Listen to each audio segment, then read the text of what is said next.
Bonjour à tous, je m'appelle Aïssatou et je suis la cofondatrice de la plateforme civismo.sn.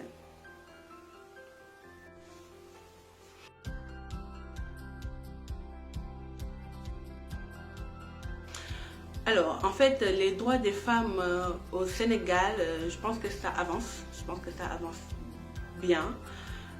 Parce que ce qui est intéressant dans ce pays-là, c'est que les femmes ont pris en main ce combat. On voit beaucoup de femmes qui se sont regroupées dans des associations.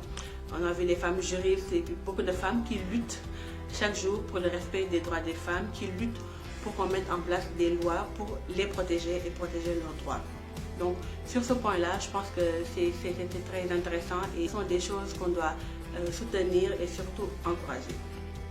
Alors la partie un peu inquiétante, c'est surtout au niveau social où il y a un grand poids qui est mis sur les épaules de la femme, hein, parce que pour donner juste un exemple, des fois nous avons tendance à faire croire aux femmes que dans leur mariage elles doivent souffrir pour mettre au monde des enfants qui vont plus tard réussir. Et donc ce faisant, les femmes vont en fait accepter, pas tout le monde, hein, certaines femmes vont en fait accepter de vivre dans des conditions très difficiles. Elles peuvent être battues, elles ne vont pas parler, réagir parce qu'elles pensent que c'est comme ça qu'elles vont réussir à mettre au monde des enfants qui auront beaucoup de succès plus tard.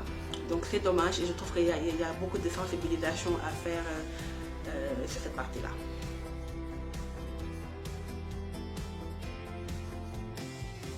Il y a du chemin à faire, comme dans toute chose. Toute chose peut être améliorée.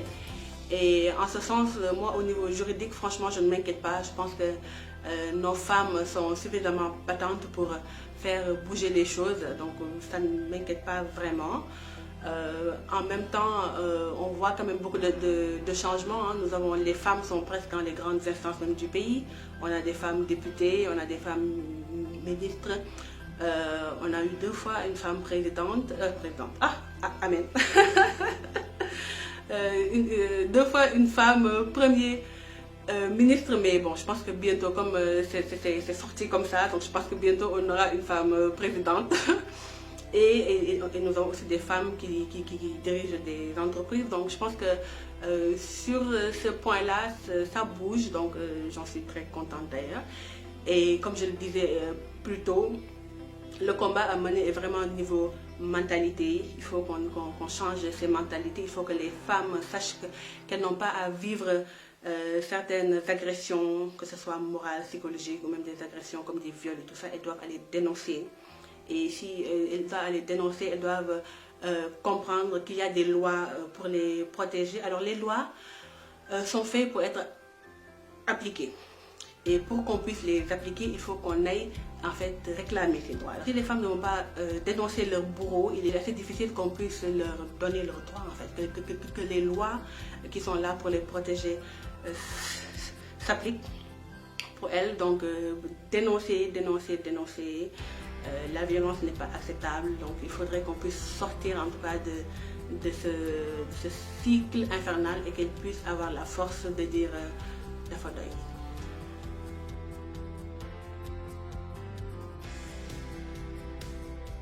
Est-ce qu'il fait bon d'être une femme au Sénégal? Alors si je parle de mon cas personnel, oui, parce que j'ai eu la chance de ne pas vivre toutes les contraintes que certaines femmes vivent.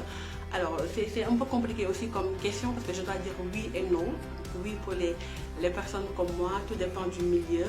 Il y a des femmes qui subissent toujours jusqu'à présent les excisions, bien qu'il y a une loi qui l'interdise. Il y a des femmes qui sont dans des mariages forcés, il y a des femmes qui sont victimes de beaucoup d'agressions physiques, morales et qui n'osent pas parler. Donc pour ces femmes-là, je suppose que ça doit être difficile de vivre dans un pays où tu n'arrives pas à trouver une porte de sortie, parce que le plus dur dans certains cas, c'est que tes parents vont te dire par exemple que en fait tu restes chez toi, même si ton mari te bat et tout, reste chez toi, si tu reviens, t'es plus ma fille, etc. Donc c'est vraiment très dur pour ces personnes-là de trouver une porte de sortie, et je prie pour que ça change pour elles et qu'il fasse bon d'être une femme dans ce pays pour elles.